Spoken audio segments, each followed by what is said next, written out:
bonsoir tout le monde. Donc, ça me fait plaisir Alors, j'arrive tout juste, là, donc je suis un peu en décalage, là, mais j'ai pris quelques cafés. Je pense que ça va me permettre de rester éveillé. Donc, je suis fait un petit détour par Amsterdam, donc, et j'ai quitté. On a cet hiver une saison extrêmement rigoureuse. Donc, on est plutôt habitué dans les -20, donc ça fait... On arrive, c'est un contraste saisissant. Donc, je suis déjà venu donner une conférence, je pense peut-être à 2 ou 3 reprises, mais ça fait longtemps. Mais je me rappelle, la première fois que je suis venu donner une conférence à Bordeaux, il y avait une étudiante qui était venue me voir avant la conférence. Je sais pas trop, quelqu'un lui avait dit, faut que tu lui parles. Elle a dit, j'aimerais bien travailler dans votre agence, etc. Alors, après la conférence, je ne la revois plus. Il y a un de ses amis, un peu plus tard dans la soirée, qui m'a dit « elle avait oublié qu'il y avait de la neige. » Donc, le fait d'aller travailler dans une ville où il y avait de la neige lui a fait peur. Alors, une chose étonnante, Québec et Bordeaux sont à la même latitude.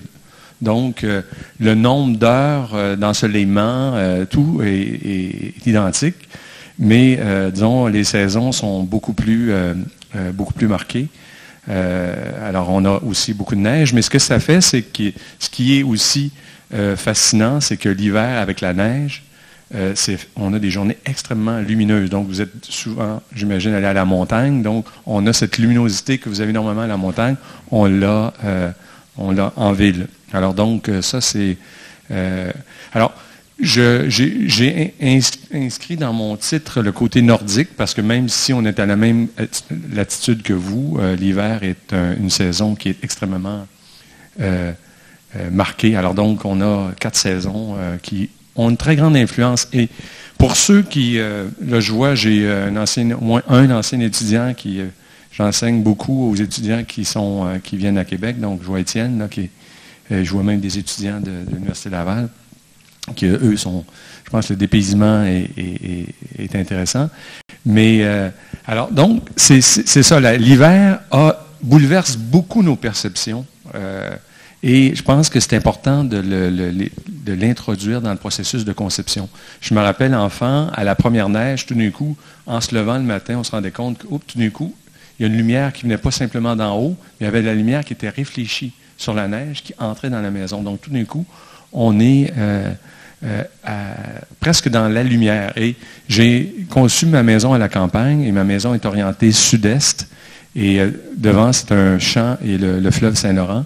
Alors, ce qui est assez aussi étonnant, c'est qu'on vit de très grands contrastes, avec des journées extrêmement ensoleillées, avec une orientation judicieuse. On a l'impression qu'on est presque dans le désert. Hein? La température monte à 25, même parfois 30 degrés, donc il peut faire moins 30 dehors, mais 30 en dedans. Alors, simplement par la force du soleil qui est... Alors, on a ces grands contrastes. Alors, j'ai habité quelques années en France et j'avais ce manque de la lumière à un moment donné. Et c'est drôle parce que j'ai une amie architecte égyptienne qui est arrivée à Québec, je ne sais trop pourquoi, et elle se disait, au moins à Québec, je retrouve un peu cette idée de la luminosité du désert. Donc, alors, il y a des contrastes un peu comme ça, des liens qu'on peut faire entre différents continents et différentes civilisations.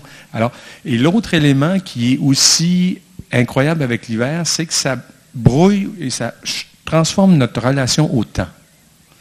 Un même site en été ou en hiver, on n'a pas du tout la même perception en termes d'échelle. Je vois simplement, j'invite des amis chez moi à la campagne, puis l'été, ils trouvent que c'est un site, pas très grand, mais l'hiver, des amis qui sont venus de « Ah, mais c'est gigantesque, c'est immense ». C'est comme si l'hiver, la neige, avait le pouvoir de dilater l'espace. Donc, il y a une espèce de... Il dilate l'espace, mais il dilate aussi le temps. C'est comme si une journée d'hiver était beaucoup plus longue. Alors, ça a beaucoup d'impact. Alors, donc, ce soir, je vais vous faire en fait un voyage, un double voyage, parce que ça va être aussi un voyage dans le temps. J'ai profité avec mes collaborateurs. Donc, j'ai mis sur la table, on va lancer dans quelques semaines, c'est les premiers exemplaires. Donc, on a fait trois livres qui sont les 25 années de l'atelier. Donc, on a choisi quelques projets à travers les années. Donc, je vais vous faire ce voyage dans le temps, mais aussi pour vous, un voyage dans l'espace, parce que volontairement, même si j'ai fait des projets à d'autres endroits, j'ai choisi que des projets faits au Québec. Et j'ai volontairement aussi alterné des échelles. Donc, il y aura des projets d'installation, des projets à plus grande échelle, de voir comment aussi on dialogue avec le territoire. Parce que l'autre élément qui est... on le vit, je veux dire, quand on se déplace aussi, c'est quelque chose qui est un peu intangible, mais c'est l'espace. Hein? Donc, on est dans des espaces qui sont beaucoup plus grands, donc ça nous affecte aussi dans la relation au temps. Alors, donc, et simplement aussi, c'est assez simple, j'ai pris que... Vous allez comme vous balader dans les livres. Je n'ai pas pris tous les projets, bien sûr, mais c'est une anecdote parce que, en fait, on a eu le même professeur. Quand j'ai commencé l'école d'architecture, mon premier atelier, c'était Ricardo Castro. En fait, et en plus, il y avait un nom assez...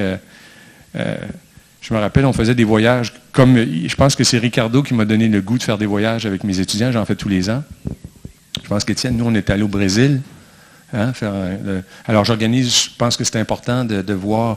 Alors, on avait toujours des problèmes avec lui quand on passait à la frontière américaine. Castro, là, c'était pas tellement évident d'aller aux États-Unis avec lui. Mais, quand je l'ai eu aussi comme professeur, il parlait, il était originaire de Colombie, il parlait peu français.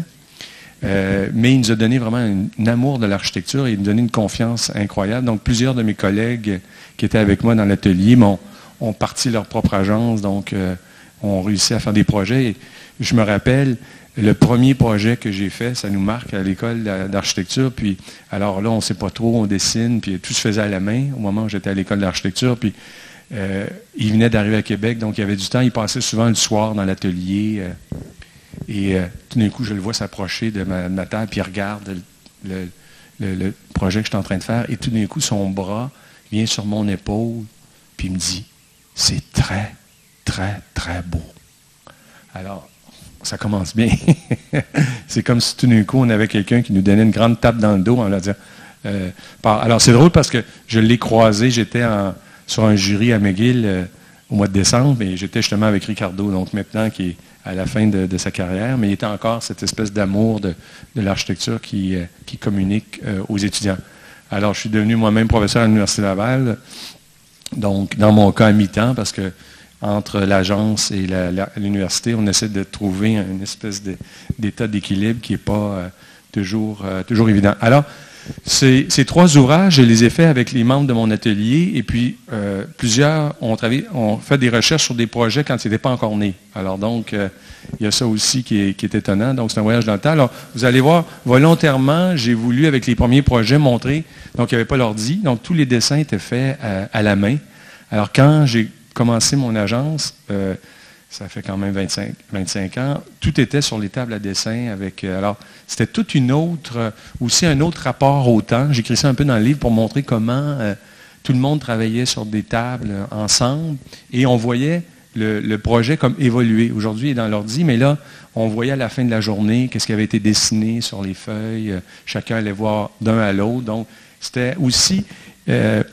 on n'avait pas cette profusion d'images aujourd'hui qui est incroyable. Donc, on avait un temps de concentration qui était très grand sur le projet. Alors, il y avait une grande complicité. Alors, la dynamique a changé. Je ne suis pas, je ne veux pas qu'on retourne en arrière, mais je pense que ce que j'apprends avec ça, puis je le transmets à mes étudiants, c'est réussir à se concentrer. Parce que là, on peut tellement avoir d'images qu'à un moment donné, pour créer, c'est quelque chose qui émane de soi. S'il y a trop d'images, s'il y a trop d'éléments qui tourbillonnent autour de nous, c'est comme si on ne pouvait pas puiser des éléments qui nous sont propres. Donc, parce que l'architecture, on ne crée pas à partir de rien, on crée à partir de... Et c'est là, pas juste d'images, on a tendance des fois quand on commence à vouloir le faire, mais je pense être un architecte, on constitue comme une espèce d'encyclopédie personnelle qui est liée à toutes sortes d'expériences. Et c'est ça que, d'une certaine façon, on retravaille. Alors, que ce soit, je dis, une lumière, un écho, un son. Donc, c'est quelque chose qui est aussi, qui fait beaucoup appel au sens. Et je pense que c'est cette mémoire, hein, la mémoire est très présente dans le travail de l'architecte. Ce qu'on a fait, qu'on a mémorisé, qui nous donne comme une espèce de tremplin, la possibilité de le réinvestir dans le projet. Alors, donc, est-ce qu'il y a une manette pour les... Alors donc, je vais faire ça ici, j'imagine. Alors donc, il y a une chose que je fais énormément, c'est que je dessine. J'ai environ 15 000 dessins un peu partout. Donc, c'est des dessins aussi souvent qui sont faits in situ. Donc, je parle du territoire. Donc, comment capter un lieu. Et pour moi, même si on a des outils, on dirait que le dessin nous oblige à regarder puis faire un effort. Et j'essaie aussi dans les dessins qu'ils soient assez synthétiques, c'est-à-dire qu'ils composent là, une grande île. Ici, c'est une île avec un rivage. Donc, à ce moment-là, et ça facilite énormément la mémorisation d'un site. Alors, mes clients sont souvent un peu étonnés que je puisse parler en détail d'un arbre, d'une pierre. Donc, le dessin est extrêmement important dans cette idée de capter l'univers quand on est sur la place des parois rocheuses. Alors donc, c'est un élément pour saisir Alors, puis on a aussi des territoires un peu particuliers. J'aime travailler. On a, près de Québec, ce qu'on appelle le Parc des Grands Jardins. C'est la taïga la plus au sud au monde. Donc, c'est des plateaux qui sont à 1000 mètres d'altitude. Et c'est une végétation qui est très, très éparse. C'est un peu ce que j'ai dessiné là, sur des croquis. Donc, on retrouve ce genre de paysage en Sibérie. Là, mais c'est étonnant, c'est à peu près à 150 km de la ville de Québec. Donc, on accède. Et je me rappelle, j'ai eu à un moment donné, j'ai passé un an à Rome. Puis quand je suis revenu de Rome, ben là, j'habitais pas loin du Panthéon et tout. Donc, on se promène avec des bâtiments qui ont autour de soi 1000 ans, presque 2000 ans. Puis je revenais à Québec, puis ce que je pouvais trouver dans l'architecture, c'était peut-être des bâtiments qui avaient 400 ans, peut-être à peine plus, parce que... Et je me disais, mais il me semble qu'il y a une espèce de rapport au temps. Je suis un peu... mais j'étais allé passer un week-end avec lui dans le Parc des Grands Jardins, mais il dit, ici, on voit encore beaucoup plus loin qu'à Rome. Le paysage que tu vois là, il est probablement inchangé depuis la dernière glaciation, donc il y a 10 000 ans. Donc, alors, c'est comme si, aussi, d'apprendre à aller voir, on dirait, en arrière. Je parle de mémorisation pour l'architecte. C'est comme aussi, on dirait, plus on va loin en arrière, on a l'impression qu'on peut plus se projeter plus loin en avant. Donc, ça aussi, je pense que c'est un élément. Alors, le paysage nous révèle aussi cette espèce de profondeur. Alors, il y a un autre élément, je trouve, et pour moi, mais même les gens de mon équipe actuellement, c'est qu'on voyage beaucoup, mais on va aussi souvent aller dans la nature. La nature est comme un lieu, elle est très présente. Le Québec, vous savez, c'est 8 millions d'habitants sur un territoire qui est plusieurs fois la France, donc on a la possibilité d'aller s'évader dans la nature, et la nature nous ramène un peu à l'espace-temps. Donc, c'est une carte... qui représente une partie seulement du Québec. Là, j'ai mis quelques points où sont les projets. Donc, on voit le Saint-Laurent. Alors, c'est des distances qui sont quand même assez grandes. Donc, on est un peu aussi, quelque part, je dirais, notre équipe, un peu des nomades, parce qu'on se déplace beaucoup d'un projet à l'autre, et c'est des périodes assez longues, mais c'est un temps qui n'est pas inutile. C'est-à-dire qu'on a l'occasion d'échanger en se déplaçant, et en revenant aussi. Donc, c'est comme si c'était un moment pour... si on passe une demi-heure, puis on va sur un site, puis 15 minutes un autre. Et là, quand on fait une demi-journée, voire une journée pour aller sur un site, on se prépare à le capter. Alors ça, c'est un élément, c'est important. Alors, je vous présente un projet, un des premiers projets, c'est un projet de concours qui n'a pas été réalisé, que j'ai pas gagné, mais qui avait été extrêmement intéressant pour moi. En fait, c'est en Gaspésie. C'est un centre d'interprétation. En fait, les Basques allaient bien avant Jacques Cartier et Christophe Colomb faire la pêche qu'ils appelaient miraculeuse. Alors, c'était des grands bancs comme ça. Alors, ils venaient s'installer, il y avait des campements, et ils venaient pour l'été. Certains avaient osé essayer de rester, puis là, ils ont compris que c'était épouvantable. La glace arrivait, puis à un moment donné, il y en a qui ont été mobilisés. des gens avaient essayé de passer l'hiver, sont morts. Alors donc, ils se sont vite rendus compte que c'était mieux d'y aller pour l'été. Puis après ça, faire sécher la morue et revenir. Donc, c'était l'idée d'expliquer un peu ils ont retrouvé sur un banc de sable, en fait, on le voit, je ne sais pas s'il y a un marqueur, mais des vestiges de ces... alors, donc, l'idée pour nous était de faire un peu revivre l'idée de reconstruire des structures qui donnaient l'image un peu des anciens campements. Et on s'était basé sur des plaques qui reprenaient un peu le quadrilatère, si on veut, des archéologues. Donc, ils avaient comme quadrillé le terrain où étaient trouvés les artefacts. Donc, on s'est dit, on va réutiliser. Et on avait proposé une grande plaque sur une des îles parce qu'il y en avait certaines devant. Alors, donc, voyez-vous, c'est ce que je parle. C'est un dessin qui était fait vraiment à la main. Donc, c'était un médium qu'on utilisait. Donc, on voit les grandes plaques avec des trous pour montrer les artefacts où ils avaient été trouvés. Et on avait, comme si on veut, des silhouettes des anciennes structures dans lesquelles on était venu glisser, si on veut, les fonctions contemporaines. Alors, l'idée du village était encore là et d'une espèce de quai là, qui... Alors, donc, on a encore la maquette de... Alors, on a... Ça prend beaucoup d'espace dans notre atelier. On fait beaucoup de maquettes. Donc, on a la maquette qui a plus d'une vingtaine d'années. Alors, on voyait ce travail des plaques de bois qui sont, comme je disais, la dimension. On voit un peu la silhouette du voyage. Et on a retrouvé des photos. On avait retrouvé des photos anciennes. Voyez-vous l'idée d'une espèce de fragilité, d'une structure qui un peu éphémère, qui est là pour la saison. Donc, construit avec de façon... alors, au loin, c'était un peu fantomatique, l'idée du village. Alors, c'est une des photos anciennes. Ça, c'est quand même après. C'est déjà pérennisé, mais c'est une photo qui date de la fin du 19e siècle. Donc, on voit comment on avait aussi une grande osmose entre l'architecture de bois qui se rapproche, je dirais, certains villages, je dirais, de pays scandinaves. Là. Donc, cette utilisation du bois. Malheureusement, on a un peu... ces traces-là sont effacées. Donc, je trouve ça quand même assez incroyable, cette délicatesse qu'on retrouve dans la construction de bois, les clôtures, les barques. Tout était fait en bois. On voit les grands pilotis. Alors, c'est un peu ce qui nous avait guidés dans la création du dessin. Alors, on voulait aussi, si vous regardez de ce côté-là, les formes étaient très, très simples. On voyait vraiment la silhouette ancienne et quand on entrait, on redécouvrait les formes plus contemporaines. Alors,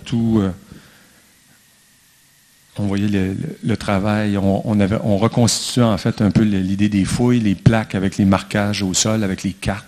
Alors, je ne m'étendrai pas, il y a toute une dimension scénographique pour mettre en valeur le travail. Alors donc, je suis allé, c'est assez incroyable parce que quand je suis allé sur ce site-là, qui est à peu près à 1000 km de Québec, donc vous imaginez, c'est quand même une grande distance, et ils avaient invité les concurrents, on a les finalistes pour aller sur le site. Alors j'ai pris le train, puis le train chez nous, il est lent, alors c'est un train de nuit, et je me rappelle, au matin, c'était un soleil incroyable, donc en se levant dans le train, on avait la couchette, puis il y avait un wagon-restaurant. Je me rappelle, j'ai eu comme une hallucination, j'allais dans le wagon-restaurant, puis à un moment donné, c'était un noir qui servait le matin, alors tout était blanc, tout d'un coup, on avait quelqu'un, « Alors monsieur, qu'est-ce que vous allez prendre ce matin? » Une espèce de contraste incroyable. On a l'impression d'être dans un film un peu de... Et alors, c'est vraiment... et l'idée est un peu... On avait pris une voiture de location, je me rappelle, et on s'était trompé à un moment donné. On a fini sur une piste de motoneige. Alors, la voiture, on s'est enlisé parce qu'on ne savait plus où était la frontière entre la route ou la piste. Alors, l'hiver en Gaspésie, c'est quand même assez incroyable. Alors, ici...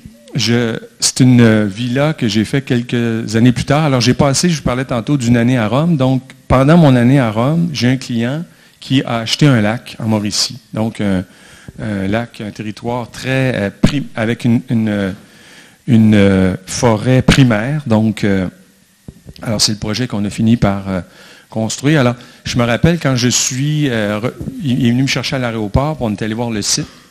Puis là, j'arrivais de Rome. Puis un élément assez incroyable, j'habitais à Santa Maria in Trastevere, donc sur la piazza. Et je partais très tôt le matin pour aller prendre mon vol, et il y avait simplement une petite fontaine au centre, et comme tout était en pierre, c'était très écho. Et il y avait le bruit de l'eau qui coulait, qui envahissait toute la piazza le matin. Alors, un peu comme j'ai fait aujourd'hui, je prends le vol et j'arrive. Le client vient me chercher à l'aéroport, puis j'étais vraiment fatigué. Alors, à un moment donné, la route s'arrête parce que j'ai acheté le lac, là, mais je ne sais pas où on va faire le projet. Donc, on s'arrête, on marche à travers la forêt. Et là, les castors font des barrages pour faire monter les niveaux des lacs. Alors, il y avait un barrage. Je me suis assis sur le barrage du castor et j'ai fermé les yeux. Et là, ce que j'ai entendu, c'était exactement le même son qu'à Santa Maria in Trastevere. Alors, on voit aussi comment les sens font des connexions que la tête ne fait pas. Donc, à ce moment-là, cette idée assez incroyable. Alors, quand j'ai vu cette maison, les castors avaient donc fait monter le niveau de lac. Donc, beaucoup d'arbres étaient morts en périphérie. Et c'est un peu ces grandes silhouettes que j'ai voulu comme intégrer dans la maison. Voyez-vous, donc, il avait dû faire abattre énormément d'arbres en périphérie du lac. Alors, vous voyez, c'est un peu ça. On arrive, c'est un peu fantomatique. On est dans un lac où il y a strictement rien, il n'y a personne qui était là. Donc, on arrive, on entend le bruit du huard ou des autres. Alors, en arrivant de Rome, une espèce de côté, de contraste qui est assez saisissant, là.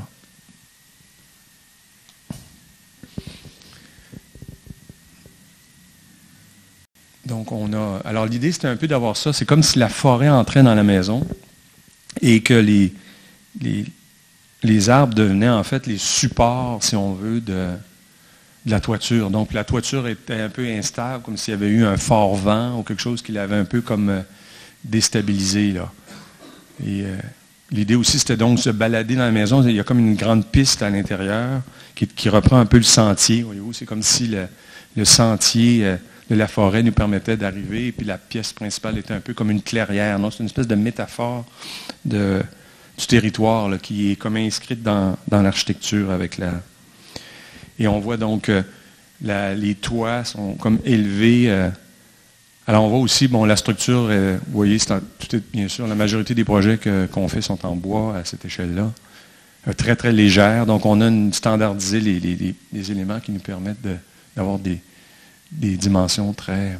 Mais j'aime beaucoup, il y a des moments, et comme on dit, on voyage pour les chantiers, il y a des moments assez magiques, je trouve, pendant la construction, surtout au moment où la structure est là, il y a une espèce de pureté qui donne l'intelligibilité, je dirais, du projet. Alors on ne sait pas trop, quand on est en dedans, si les colonnes sont des arbres, il y a comme une espèce d'hésitation... Alors, je me rappelle que c'est un des quand même premiers projets qui n'était pas d'une certaine envergure, mais la personne qui construisait avait un peu de problème là, à avoir les arbres. Habituellement, il y a mieux avoir les éléments droits. Donc, commencer à faire ça. J'étais en plein chantier. Celui qui fait la maison, il dit, moi, je vais devoir arrêter. Là. Il dit, je fais faillite. Là. J'ai passé toute la banque d'heures que j'avais pour le projet. Mi-parcours était épuisé. Donc là, qu'est-ce qu'on fait, là? Alors, je suis allé voir mon client, je dis l'entrepreneur, il n'a plus les moyens de continuer. Alors, donc, on avait négocié un peu. Il a dit, on va continuer, on va te payer à l'heure, les matériaux, donc tu n'auras plus 6 mois combien. Alors, des fois, on a des clients qui nous aident à pouvoir faire un projet qui est un peu hors norme en termes de construction. Donc, on voit chacune, en fait, c'est un peu aussi en dessous, comme des cabanes, si on veut, qui étaient sous les toits. Donc, chaque... entité était bien distincte. Certaines avaient bougé, déposées comme sur une espèce de grande plaque. Alors, on avait fait à l'endos, donc, pour se protéger des vents, un peu l'idée de la palissade. Donc, c'est tout des rondins qui s'étaient accolés, un peu comme les Amérindiens faisaient pour les palissades, pour protéger le village. Donc, c'est une intégration, si on veut, Alors, ça me fait drôle parce que c'est vraiment... J'ai repris intégralement les pages du livre. Donc, j'ai l'impression d'avoir un livre à grande échelle. J'espère que ça convient. Alors, ça, c'est une pièce qui est très importante. On appelle la pièce moustiquaire. Alors, donc, c'est comme une grande galerie. Mais au printemps, dans ces endroits-là, il n'y a pas beaucoup d'humains. Hein? Alors, les moustiques, avoir de la chair fraîche, c'est tellement intéressant. Donc, on est mieux d'avoir ce petit textile pour nous protéger. Mais ça donne un espace qui est assez intéressant parce qu'on est à la fois et dehors et pas dehors. Donc, on est protégé. Alors, on a ce lien. Puis, on voit, je trouve que l'idée de la colonne et de l'arbre aussi est assez bien... Alors, on avait récupéré des arbres carrément sur le site pour les intégrer. Alors donc, j'étais un peu plus jeune à l'époque avec mon client près de la grande palissade qui aujourd'hui, on l'a laissé, qui est rendue grisonnante. Alors donc, on voit l'idée un peu, c'est ça de la palissade qui existait dans les villages environnants, bien avant. Alors, je reviens un peu pour dire qu'on fait aussi pour s'imprégner, je pense, du territoire.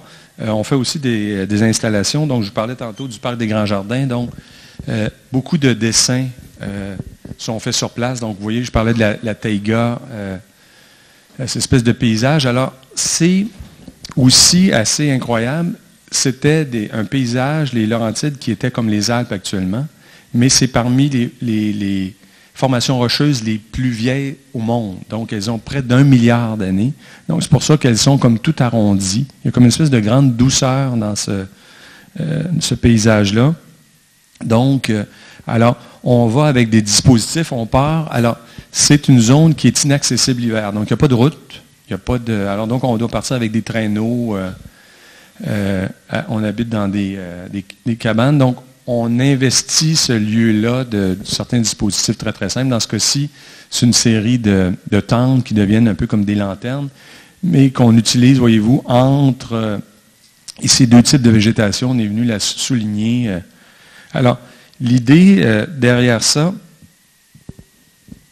c'est vraiment aussi de comprendre comment, avec peu d'éléments, on peut envahir un très, très vaste territoire. Donc là, on part avec quelques traîneaux. On est une dizaine de personnes sur un long week-end. On peut... et c'est toujours ce qui est étonnant aussi quand on fait ces projets-là. Je parlais de la notion du temps. On part habituellement pour 3 jours le vendredi matin, puis on vient le dimanche soir. Et puis les gens, quand on vient, ils disent, mais mon Dieu, combien de temps sommes-nous partis? Là, il n'y a pas de réseau, donc pas de portable, pas d'électricité, rien. Donc, pendant 3 jours, on tombe complètement dans un autre espace-temps. Et les gens, c'est assez incroyable parce qu'au début, les gens arrivent avec leur portable.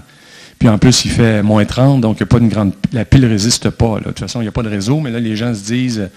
puis ça prend jusqu'au vendredi soir, habituellement, on fait le grand repas qu'on organise, où les gens décident de se dire, ben là, le téléphone... mon portable, il ne sert plus à rien, donc avant de le remiser. Et ce que ça fait aussi, c'est que tout le monde est disponible. Tu n'as pas quelqu'un pendant un repas qui...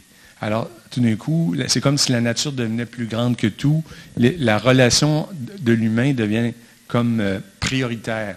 Et en plus, on était tous au froid à lutter ensemble. C'est comme si ça avait créé le fait de se retrouver à la chaleur. Et quand on a passé une journée dehors à moins 20, la nourriture et le vin est particulièrement agréable. Et il y a aussi cet effet-là, voyez-vous, on était sur le lac, d'avoir à certains moments aussi, ça se brouille, même le ciel, le sol se brouille. Alors, un lac, traverser le lac qui en était des fois par rien, là, des fois c'est même un petit lac qui a juste 1 kilomètre de long, c'est comme vraiment presque un exploit. Et il y a des variations climatiques, je ne sais pas si certains d'entre vous sont allés, mais à un moment donné, la glace... craque. Donc, alors, les gens qui entendent ces bruits-là pour la première fois, tu vois, tout le monde se met à 4 pattes, se met même à plat ventre, pensant que les glaces vont... Alors, c'est des bruits, mais très primitifs qui laissent personne indifférent. Alors, donc, vous avez des cartes, là, topo, voyez-vous, avec les différents lacs. Donc, on va tester différents dispositifs. Avant, il y a tous les... Alors, mais c'est assez étonnant. Donc, juste là, essayer de, par exemple, installer une ligne qui est très géométrique dans un paysage qui ne l'est pas. Ça a l'air simple, mais quand la dernière tente est à 1 kilomètre, comment on fait pour gesticuler pour que la... Alors, donc, il y a tout un travail d'équipe. Alors, c'est bon, je le fais avec les étudiants à l'école, mais je le fais aussi avec les gens de mon agence. Donc, c'est des moments aussi, je dirais, très propices à l'échange et à la découverte. Et on se rend compte que ça a une grande incidence aussi sur le travail qu'on fait dans l'agence. Donc, de comme prioriser des choses et de travailler aussi avec un vocabulaire qui est peut-être volontairement minimalisé, si je peux m'exprimer ainsi. Alors donc, on en a aussi, vous voyez, les tentes le soir illuminées sur le paysage. Alors, celles-ci, j'ai voulu aussi les prendre, cet effet. Donc, c'était avant, c'est des photos argentiques qu'on voit avec le froid. Ça donne une espèce de pixelisation, donc on n'a plus aujourd'hui avec la... Et on a aussi instauré des grilles d'éclairage avec... Alors là, il y a le vent, il y a... alors, à un moment donné, je me rappelle, on avait commencé à vouloir allumer. On a tout installé, je pense que c'était 4000 bougies installées, cachées dans la neige et tout. Puis on avait apporté comme une espèce de briquet immense pour allumer le tout, mais ça ne fonctionne pas à moins 30. L'élément, alors... a tout fallu, là, tout le monde, on se retrouve, comment on va faire, tout est prêt, Alors donc, on a mis des bougies dans une boîte, on a fait comme une boîte de feu, puis là, on allait allumer dans la boîte à l'abri du vent, mais ce qui est assez incroyable aussi, quand on fait quelque chose comme ça, qui est si, très simple, hein, avec 4 boîtes de bougies, c'est comment la source lumineuse est constante, comment ça nous développe l'acuité pour voir la lumière qui change.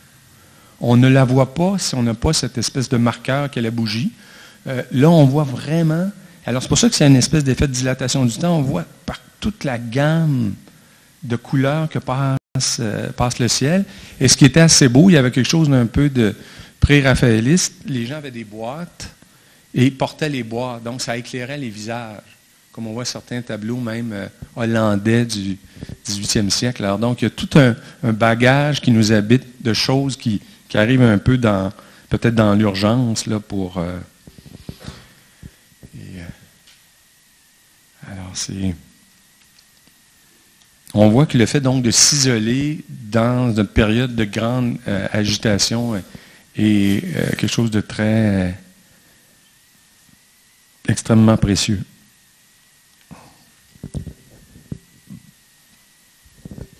Donc, une autre maison qui s'appelle les Abous. En fait, c'est un terme un peu... c'était une famille qui avait une ferme. Donc, les Abous, c'était au bout de la partie cultivée. Les gens gardaient de la forêt pour avoir du bois pour pouvoir se chauffer l'hiver. Donc, à moins 20, vous voyez que ça prend quand même une certaine quantité de bois si on veut passer l'hiver. Et dans cette famille-là, le client, lui, son père lui avait légué, maintenant on n'a pas nécessairement besoin de ça, mais ça peut être utile, légué cette portion. Alors c'était quelqu'un qui était en finance, qui est allé travailler à New York pendant plusieurs années, il a revendu les... Alors, c'est là qu'on voit, j'imagine, surtout avec l'âge, des fois on redevient un peu nostalgique, donc il est revenu à un moment donné pour une fête de famille à Noël, puis là il a eu le goût de retrouver le site de son enfance. Alors donc, c'est un peu de là les Abous. Donc, il a racheté à fort prix ce qu'il avait laissé aller.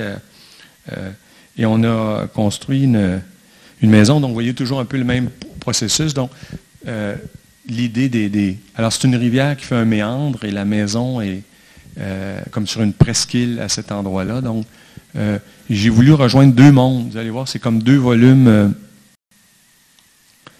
un qui est très, très allongé, qui nous met en contact avec la rivière. Donc, quand on est dans ce volume-là, on sent très, très bien la rivière. Et dans l'autre volume haut, c'est les arbres. Tout d'un coup, on rentre avec la verticalité. Donc, on passe d'un à l'autre et on bascule entre les deux univers. Alors, c'est aussi, on parlait tantôt, je vais souvent au Japon.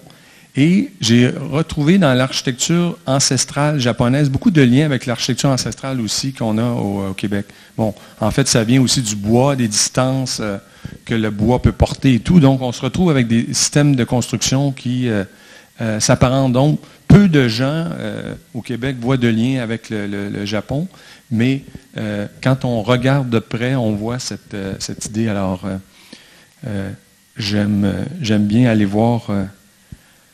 Alors, c'est ici encore là la grande plaque de bois qui est déposée avec tout le système constructif, les éléments extrêmement fins qui font que la distance entre les éléments. Alors, l'idée, c'était un peu, dans ce cas-là, de capter la nature. La dernière maison, vous voyez, c'était la forêt qui rentrait, mais avec des éléments empruntés. Là, c'était vraiment l'arbre qui restait au cœur de la maison entre les deux volumes. Donc, on a cette espèce de dialogue. Est-ce que c'est possible de garder? Alors, comme la terrasse, en fait, flotte, l'arbre, dans ce cas-ci, a le loisir de... Alors, il faut qu'ils ont dû tailler de temps en temps l'annelure autour du pontage de bois qui est là. Alors, on retrouve encore cette, voyez-vous, grande sobriété, le grand volume allongé, donc la plaque fait 30 mètres de long, mais simplement un peu plus des 2/3 est utilisé, mais on a cette idée qu'on est pris entre la plaque du toit et la plaque du plancher, donc c'est une espèce d'effet d'étirement, là, et de là, on voit très bien la rivière. Donc, on a...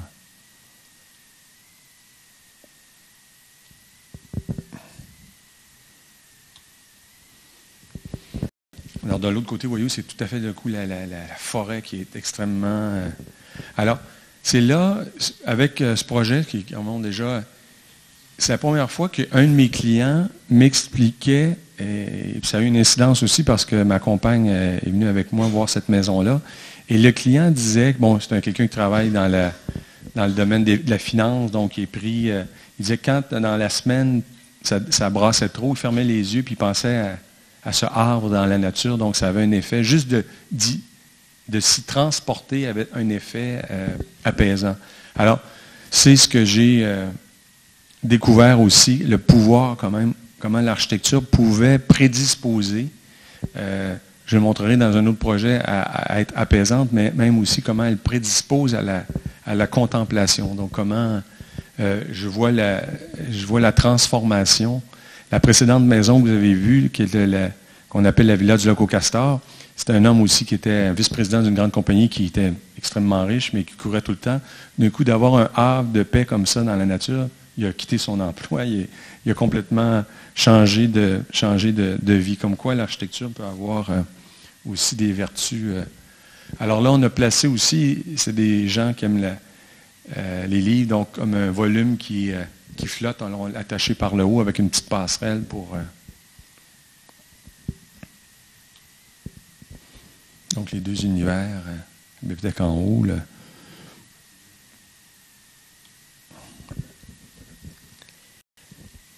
Alors donc, et c'est ça qu'on voit d'habiter dans un lieu comme ça. C'était des gens qui habitaient à New York, ils sont venus à Québec, maintenant alternent entre cette maison et Montréal, mais maintenant, ils connaissent toutes les fougères, 14 sortes de fougères, 18 types d'érables. Donc, la nature est devenue comme leur ami. On fait des rivières sèches avec les... Alors, les gens qui étaient, tout d'un coup, la nature amène à voir la vie autrement. Donc, l'effet de nuit aussi, tout d'un coup, la forêt devient encore plus sobre. Mais il y a cette proximité-là, donc on est en dedans, puis dans notre climat intérieur-extérieur, on est comme enveloppé. Alors donc, je vous amène complètement dans un autre univers. Donc, on est à Montréal, une ancienne fonderie, donc dans un quartier populaire qui est maintenant très convoité à Montréal, qu'on appelle le Plateau. Alors, un client... donc, son idée, il voulait, lui, trouver un lieu apaisant dans la ville. Donc, on a réussi, c'est assez incroyable.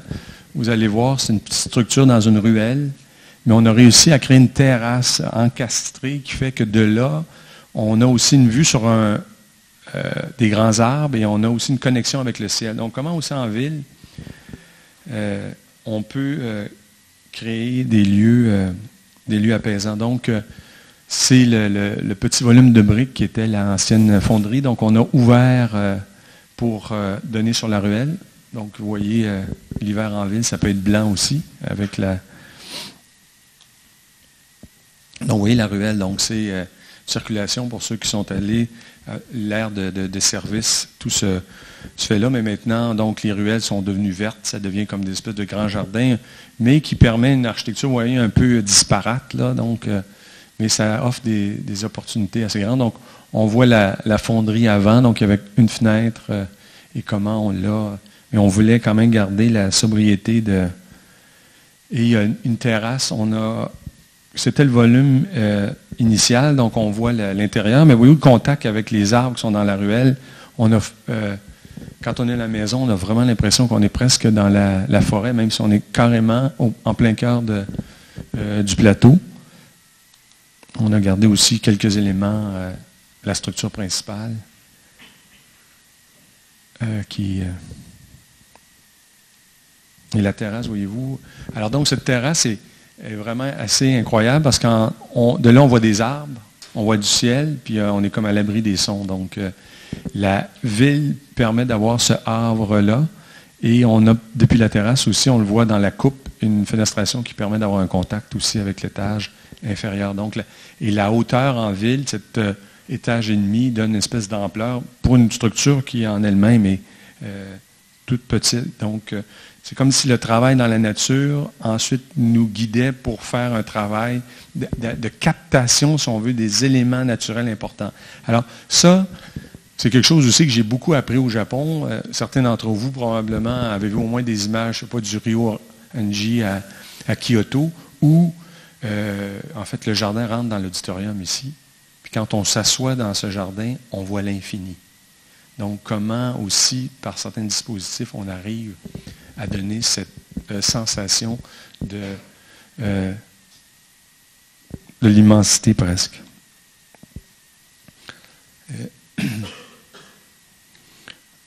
Donc, une autre maison. Alors, vous voyez un paysage, on est à peu près à 1 heure de Montréal. Là, donc, le fleuve est complètement gelé, il n'y a plus rien dans la... Alors, ça devient aussi un beau terrain de jeu pour aller soit prendre des patins ou... mais ça a aussi un effet... je dirais, ça nous amène, je pense, dans la profusion qu'on a, d'aller dans le paysage, même en plus en hiver, il devient très, très minimaliste. Hein? Le paysage devient presque monochrome. Donc, alors, il faut y aller. Et c'est pour ça que je pense qu'on ne peut pas, dans ça n'appelle pas une architecture extravagante. C'est comme si on voulait venir se déposer pour dialoguer. Alors, c'est pour ça que le lien avec le site, vous voyez aussi, ils ont la même pièce avec un grillage. Puis même l'hiver, des fois, il y a un petit peu de neige qui entre à l'intérieur, mais ça fait un lieu de... Et quand il y a des belles journées d'été, pas d'été, même en mois de février, on peut, à l'abri du vent, quand même, le microclimat nous permet d'aller sur l'extérieur. Alors, dans un cas comme ça, comme cette maison-là, ils sont orientés aussi sud-est. Alors, ça fait une maison qui est incroyablement...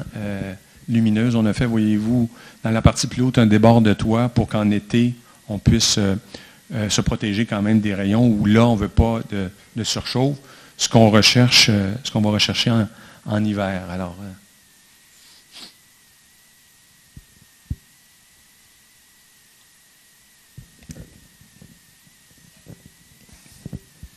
simplement aussi là, un volume détaché avec un atelier, donc il y avait l'idée d'avoir une espèce de transition, puis donc, comme vous voyez, on fait toujours le travail en maquette, et les clients adorent ça, ils repartent avec ça, ils ont déjà un peu l'impression que la maison est... Donc, bon, il y a l'été aussi quand même, là, faut pas avoir...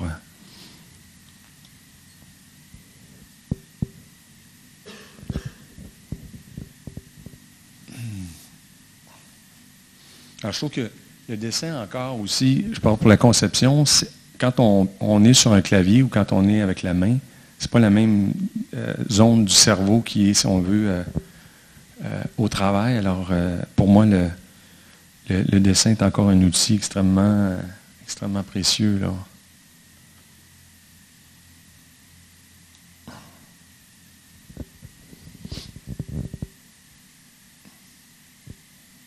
Alors, il y a un effet aussi, le blanc dans la neige l'hiver. Donc, les frontières aussi, on vient...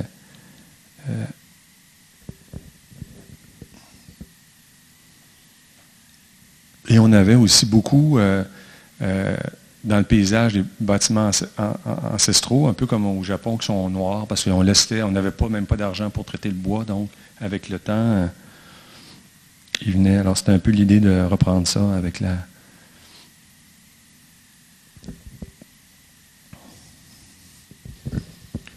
Donc, alors ici, c'est drôle parce que j'ai fait ça, c'est un ami alors, on a aussi beaucoup ça en architecture, on travaille avec quelqu'un parle et ça nous permet de... Et c'était un des vice-présidents d'une compagnie qui avait quitté, alors il avait étonné tout le monde en quittant son poste parce que pour se consacrer à la littérature, la musique, et il est devenu un mécène. Donc, un de ses amis, il disait, moi, je ne pourrais jamais faire ça. Alors, je l'ai rencontré avec sa femme, puis il a dit là, écoute, il faut que je fasse quelque chose, il faut que... Sa femme dit, il travaille tout le temps, il n'arrête pas. Elle dit, là, on décide de se construire une maison à la campagne, mais il faut trouver une façon de faire en sorte qu'il ne... Alors, j'ai trouvé un scénario qui était un peu peut-être machiavélique, mais en voulant dire, n'acceptez pas que je parlais à la femme, que votre mari ne travaille dans les maisons nulle part, pas dans la cuisine, dans le séjour et tout. On va lui faire un petit endroit où s'il veut travailler, il va devoir aller dans cet espace-là. Alors, il y a la maison à 2 étages, mais on avait constitué un autre étage avec une petite pièce, un petit cube avec un petit escalier très, très étroit et assez haut, sans voler.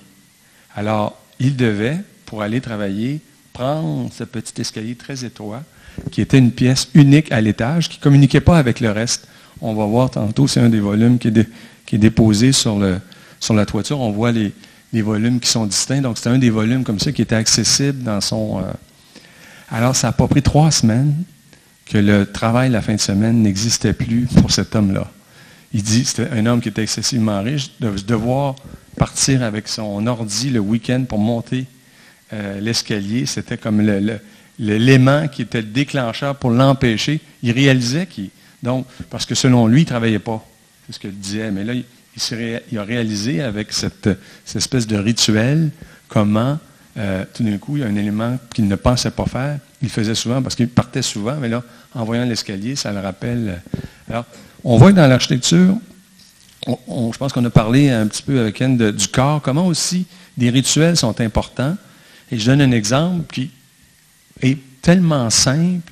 Quand j'habitais à Rome, dans le Trastevere, j'avais l'appartement et mon studio pour travailler, mais ils avaient créé dans un mur porteur une petite ouverture.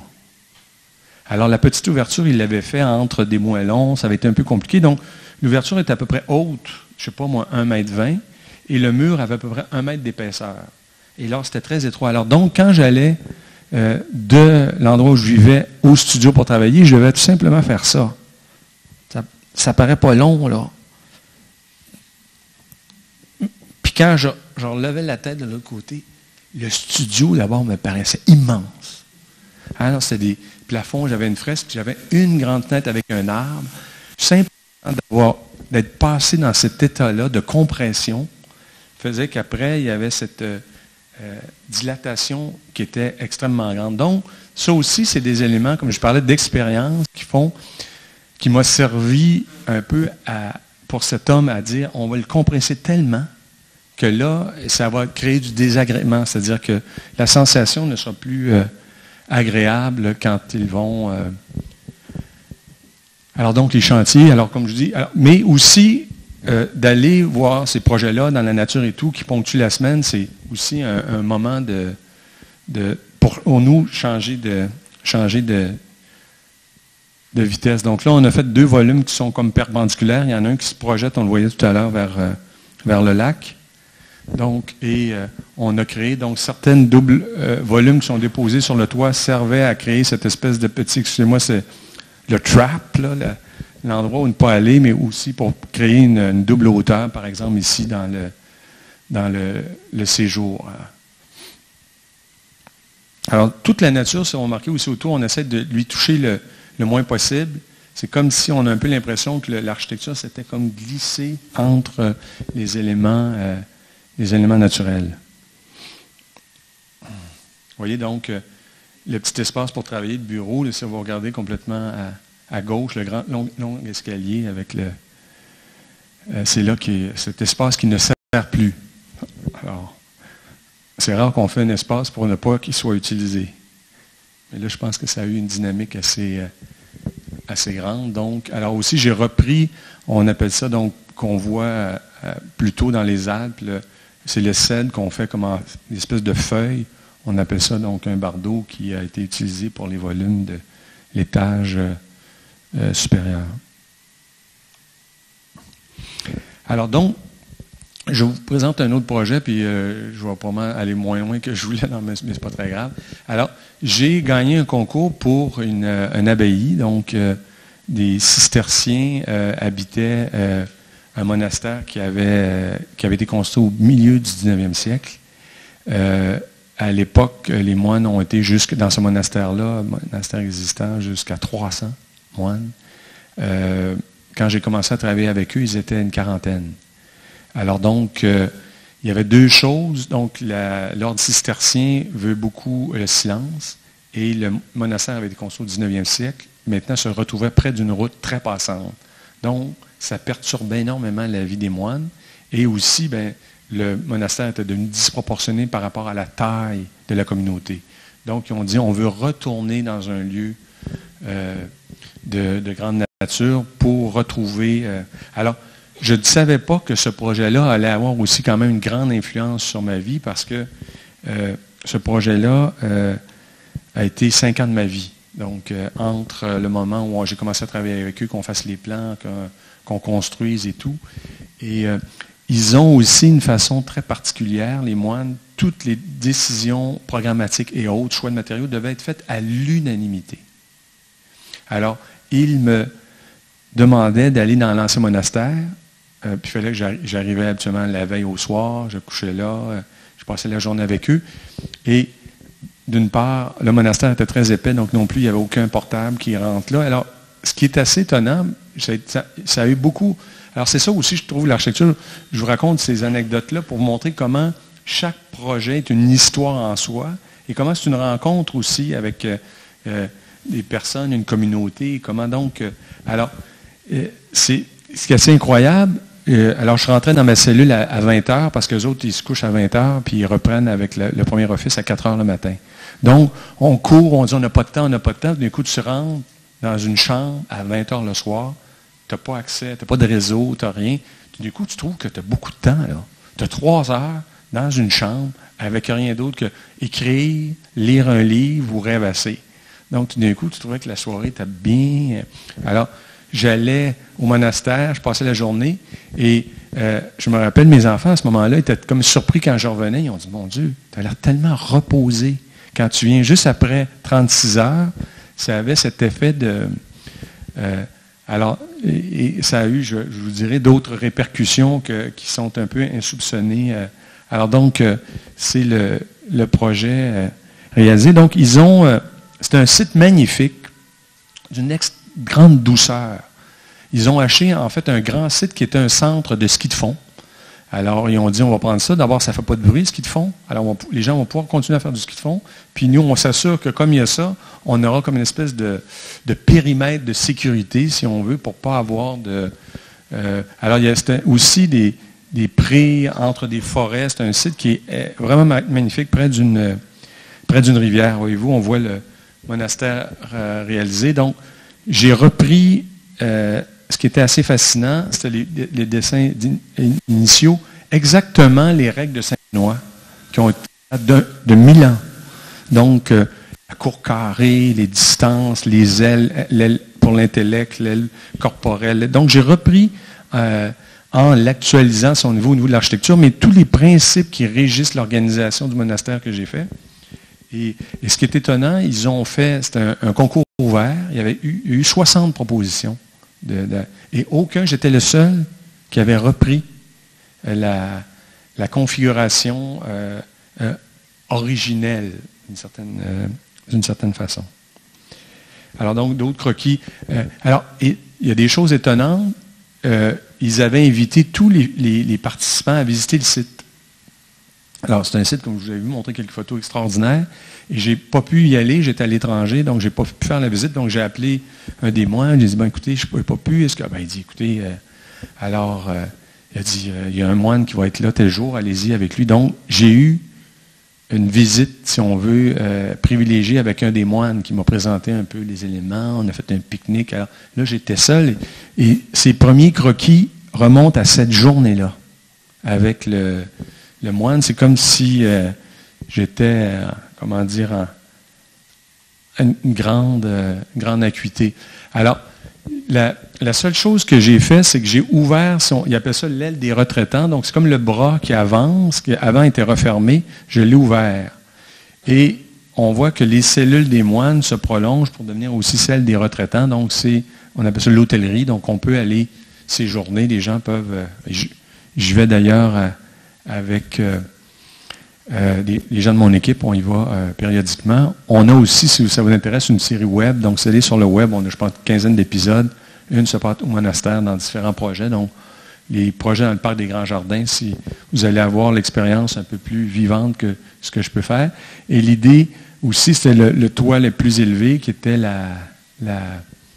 l'église. Alors, donc, on voit l'étage public et l'étage. Alors, tous les éléments de structure. Alors, les murs porteurs reposent sur des colonnes. Donc, la cadence structurale est venue d'éléments programmatiques et de la cellule en elle-même. Alors, on voit, et j'ai prolongé, on a parlé un peu de la tourette aussi, donc pour que chaque chambre ait son petit balcon.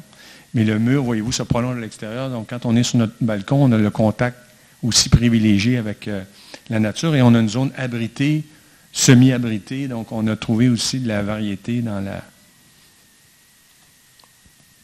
Alors j'ai adoré pendant la construction, donc on voit les grandes structures de bois qui étaient comme dans la neige. C'est pour ça que le bois ne peut pas nécessairement avoir des grandes portées, ou sinon d'avoir des éléments très très hauts. Donc on voit la présence, on a presque l'impression que le toit était là, puis on voit aussi déjà le préau avec... le cloître, là. Donc, les dessins du départ, alors, je pense que je suis pas mal l'architecte qui dessine les moines les plus rapidement au monde. Je faisais mes croquis, les moines apparaissaient comme ça, toujours avec... Alors, donc, on voit, vous voyez, l'aile des retraitants et cet élément qui avance. Et on se rappelle que Le Corbusier avait travaillé avec Xenakis pour la rythmique de la fenestration. Alors donc, j'ai repris aussi avec certains chants, la rythmique, voyez-vous, des fenêtres est différente. Alors c'est assez aussi incroyable, quand on marche dans le corridor, on sent cette rythmique rapprochée, long. Alors, et le matin, puis en plus les ondes dans le corridor qui longent les chambres. Et c'est assez étonnant parce qu'au rez-de-chaussée, j'ai tout ouvert du côté intérieur. Puis à l'étage, c'est juste ces meurtrières-là. Donc, on est en contact avec le même univers, mais de façon complètement différente. Voyez-vous, vous avez en bas, vous avez en haut. Alors, on voit la séquence et il y a des petites boîtes pour créer des alcôves de bois qui sortent de chacune des chambres. Donc, ça crée cette... Alors, donc... un peu l'idée de cette cour-là, déjà, l'idée des meurtrières dans les dessins initiaux, l'idée du réfectoire. Donc, on allait manger. J'ai vécu avec les moines pendant quelques journées. Alors, donc, on a travaillé beaucoup sur ce travail. Ici, on a détaché même la toiture du monastère parce qu'ils voulaient une portion abritée dans le cloître avec les... Alors, il y a une chose vraiment étonnante. Quand je vais au monastère, on parlait tantôt que le temps se dilatait, puis tout le monde ressent ça. Tu vas passer 2 jours, 3 jours au monastère, puis je rencontre des gens. C'est étonnant. Je suis au restaurant, quelqu'un vient me voir, me serrer la main, je suis au monastère, j'ai été comme dans un... Et je me demandais, même moi, qu'est-ce qu'il faisait, puis je ressens la même chose, là. Et à un moment donné, je disais avec le père abbé, qu'est-ce qui fait que dans un monastère, notre perception du temps est si différente? Le père abbé me dit, qu'est-ce que vous faites plus souvent, plus longtemps au monastère que vous ne faites pas dans votre vie habituelle. Là, au début, je suis cher, je vais me promener dans la nature, nanana. Il dit là, alors, il y a un élément, et c'est ça qui, pour moi, c'est la contemplation. On a beaucoup plus de moments de contemplation dans un site comme ça que dans nos vies habituelles. Puis là, il me disait, combien de plus de temps, de moments de contemplation en 3 jours que dans votre vie? Alors, on s'était mis à faire le décompte, puis on dit probablement qu'on a plus de moments de contemplation en 3 jours qu'en 3 semaines, voire un mois et demi dans notre vie. Donc, les moments de contemplation, c'est comme une espèce de retour à l'équilibre, au calme et tout. Alors, on a comme ces jalons-là dans notre vie, puis là, d'un coup, ils sont comme rapprochés. Donc, on voit entre les temps, donc ça a une espèce d'effet de dilater le temps. Alors, je me suis rendu compte qu'un peu aussi, probablement qu'à force de travailler avec eux, j'ai développé des espaces qui favorisaient, parce que tous mes clients, dans les projets que je fais avec la nature, entrent dans ces moments de contemplation de façon plus fréquente. Et c'est universel. Il n'y a aucun client qui peut décider qu'il y échappe, là. Ça vient le capter dans la vie. Et donc, on voit le grand préau. Alors, pour eux, c'était fascinant parce que dans l'ancien, ils ne se voyaient plus. Là, l'échelle du monastère est plus petite. Et alors, ils se mettent à marcher. Dans ça, ils ont toutes les lumières. Ils se voient d'un côté à l'autre, de l'intérieur à l'extérieur. Et on voit la grande toiture de l'église, à un moment donné, qui se détache et qui vient marquer l'entrée. Et l'idée aussi de la chapelle, c'est un peu de refaire comme une espèce d'instrument de musique. Alors, ils chantent beaucoup, mais ils n'ont pas nécessairement, pas des grandes voix. Mais comment? Alors, je travaillais parallèlement avec un chorégraphe à Montréal, où là, c'était un peu, je réaménageais une église en centre chorégraphique, et lui, il n'y a pas de musique. Ce qui accompagne, en fait, la sonorité, ce n'est pas des danseurs. Alors, c'était très important dans son studio de pouvoir ramener le son vers les danseurs. Alors, on avait utilisé un système de panneaux. Alors, je l'ai réutilisé au monastère comme ça. Donc, il y a la structure. Puis entre ça, c'est des panneaux qui sont calculés de façon à ramener l'éclairage. Et ces panneaux-là sont comme aussi détachés de la structure de l'enceinte. Alors, ça accentue aussi la lumière qui passe à travers ça. Donc, on a vraiment un peu l'impression comme si on entrait dans un instrument de musique, là. Le fait qu'il y ait comme une espèce de double paroi. Alors, et c'était fascinant parce qu'avec eux, on a tout fait, le mobilier, on a tout fait en prototype, parce qu'on faisait, par exemple, les stalles. Alors, vous savez qu'ils vont dans l'église 7 fois par jour, 7 jours par semaine, on est déjà rendu à 50 fois. 50 semaines, 2500 fois. Il y a des moines qui sont là pour 50 ans. Imaginez le nombre de fois qu'ils sont assis. Alors, ils voulaient que ce soit... Alors, donc, ils ont été des clients, je dirais, très exigeants d'une certaine façon, mais... alors, ça aussi, pour eux, c'est très important. Donc, l'idée... Et j'avais vu dans leur bibliothèque un monastère cistercien, j'oublie le nom en France, et où le mur du chœur était tombé. Et on voyait la nature. J'avais trouvé, il y avait comme une parallèle avec la structure gothique des colonnes. Donc, ce parallèle avec la nature. Donc, c'est un peu... alors, eux, ils sont en pleine nature, et comme ils ont beaucoup d'amis, ils disent que le matin, il y a les fenêtres qui s'ouvrent, ils se mettent à chanter, puis les oiseaux viennent avec eux. Alors, ils ont comme une espèce de lien avec encore plus grand. On voit aussi au loin l'ensemble des terrasses et des cellules, avec la petite alcôve aussi où ils ont chacun un banc. Donc, ils ont comme leur lieu associé à... Alors, donc, je vous fais basculer, donc je vais arrêter un peu parce que là, je me rends compte que... Alors, ici, une simple installation pour Montréal. Tout simplement, un petit budget, on avait, je pense, 3 000 €. Ils nous avaient demandé d'aller... Alors, on a joué avec un peu des formes archétypales, si on veut, de bâtiments du Vieux de Montréal qu'on a réamalgamés et qu'on est venu installer dans un parc. Alors, c'est le plaisir de construire. C'était devenu aussi... chacun était associé à... Alors, on a repris ces formes qui étaient les premières constructions.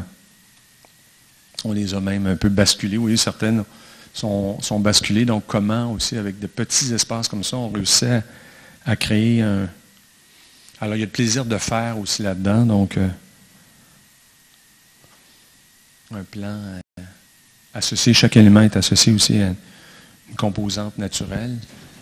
et ça crée des bancs pour s'asseoir. Donc, c'est un endroit qui changeait. C'est juste devant l'hôtel de ville à Montréal. Donc, c'était comme un parallèle. Mais on voyait, quand on regardait aussi, des liens avec l'architecture qui est encore présente sur place. Donc, cette espèce de contraste incroyable en deux.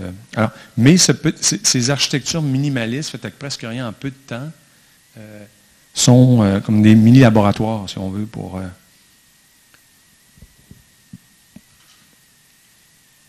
Après ça, on les a transportés, on a testé différentes choses. Alors, c'est l'avantage de ces installations-là qui nous permet des tests. Alors, je vais peut-être finir avec ça. Donc, un clin d'œil à l'hiver. Donc, comme l'été, on s'ennuie de l'hiver, on a dit on va faire un banc qu'on va appeler le banc de neige. Alors, l'idée qu'on a, c'est, comme on dit, des congères. Donc, on est venu créer un mobilier très enveloppant qui permet de s'asseoir, de créer un lien. Alors, il y a quand même un jeu de pétanque là, entre, voyez-vous, c'est l'endroit où les gens... Alors, ça empêche les boules d'aller trop loin, le banc, et ça permet aux spectateurs d'être... alors, projet ou simple aussi, mais comment on touche beaucoup la vie des gens avec ces structures de la sorte. Les jeux de lumière, les enfants, c'est très, très ludique, donc juste à côté de l'agence. Alors, je finis avec celui-ci, tiens, ça sera... J'en avais d'autres, mais donc, ici, c'est au lac Héron, c'est un projet... en fait, on est dans une zone très, très escarpée. L'idée, c'est qu'on s'est dit, on va probablement arriver à la maison par le toit. Alors, maintenant, c'est avec des drones, c'est assez étonnant, on peut se monter comme ça, vous voyez, à l'automne. Alors, l'idée, c'est de faire un grand plateau, donc on arrivait sur la toiture de la maison, et on est venu déposer aussi la pièce que je vous montrais avec le grillage sur la toiture. Et la maison c'est assez incroyable parce qu'on est venu la placer sur quelques petites colonnes qui font 10 cm par 10 cm. Donc, on a un peu l'impression, quand on est là, vous allez voir que la maison est comme un peu en lévitation. Vous voyez qu'il n'y a pas aussi beaucoup d'amis autour. Là. Il faut être... Alors, cette idée qu'on voit les colonnes depuis l'intérieur, donc là, tout le jeu structural, les premiers croquis... Alors, au départ, on pensait entrer par la pièce sur le toit pour descendre en dedans, mais on s'est rendu compte qu'à ce moment-là, on perdait l'unicité, c'est-à-dire que le plateau était un univers en soi. Pour entrer dans la maison, il fallait en faire le tour. Donc, ça créait une espèce de...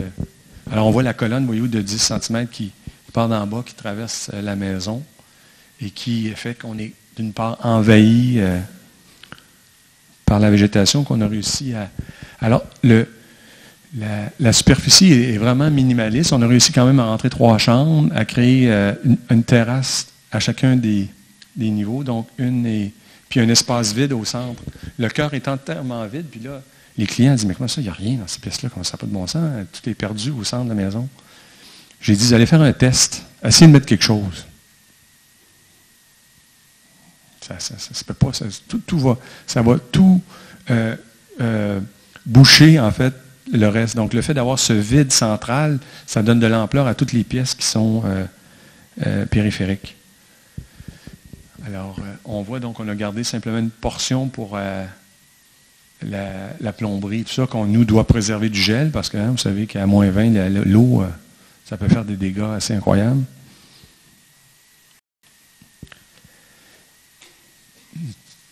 Donc, on a fait aussi un bandeau à la hauteur des yeux. Donc, il y a une grande portion qui est... mais aussi, quand on se promène dans la maison, on a comme le mur qui se promène. Donc, en s'assoyant, on est comme protégé. Puis en se levant, d'un coup, l'horizontalité réapparaît. Donc là, vous avez une vision d'été. Vous avez le feeling d'hiver. C'est complètement différent, voyez-vous. On voit le lac au loin. Alors, toute la luminosité, tout change d'une saison à l'autre. Puis ils ont ce petit feu aussi à l'extérieur pour les belles journées. Mais encore là, on voit le bandeau aussi qui se prolonge sur le... Alors, on est en dessous. C'est ça qui est assez incroyable. On a juste ces petites colonnes qui viennent tenir et on se sent comme complètement protégé. Là. On oublie même, on a l'impression que c'est comme une espèce de petite toiture seule mais elle nous donne aussi un rapport avec l'environnement, la nature autour qui est...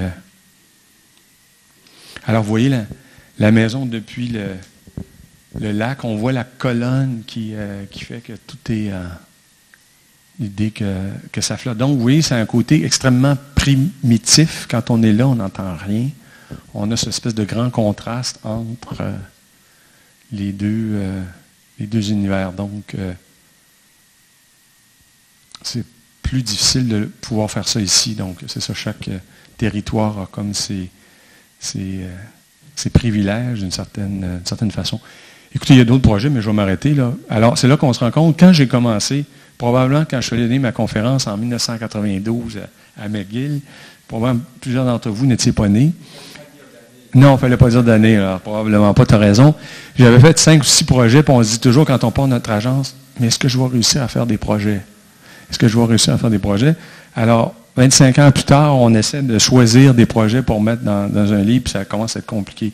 Et l'idée, c'est pour ça que j'explique que pour moi, 10, 12 personnes, pour moi, un atelier, c'est une famille. Donc, ça ne m'intéresse pas d'être beaucoup de monde. C'est pas le but, mais c'est là qu'on voit qu'il y a l'espèce d'effet d'addition.